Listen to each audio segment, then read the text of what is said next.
دوستو کیا آپ جانتے ہیں کہ بوڑھے لوگوں کو جنت کے اندر داخل کیوں نہیں کیا جائے گا؟ تو چلیے بتاتے ہیں۔ حضرت انس رضی اللہ تعالیٰ عنہ سے مروی ہے کہ ایک بوڑھی اماں حضور اکرم صلی اللہ علیہ وسلم سے بے پناہ محبت کرتی تھی۔ اکثر وہ اماں حضور کی خدمت میں حاضر رہتی اور آپ کی بڑی خدمت بھی کیا کرتی تھی۔ ایک دفعہ اس بوڑھی اماں نے آپ صلی اللہ علیہ وسلم سے عرض کیا، یا رسول اللہ، مجھے جنت کے کس درجے میں داخل کیا جائے گا؟ تو نبی کریم صلی اللہ علیہ وسلم نے ارشاد فرمایا کہ بوڑھی عورتیں کبھی جنت میں داخل نہیں ہو سکیں گی۔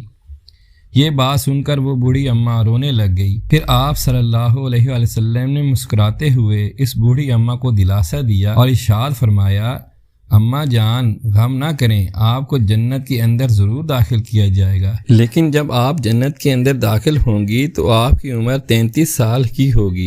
یعنی ہر وہ شخص جو جنت کے اندر داخل ہوگا اس کی عمر 33 سال کی عمر ہوگی۔ دوستو ویڈیو کو ایک لائک ضرور کیجیے گا۔ السلام علیکم۔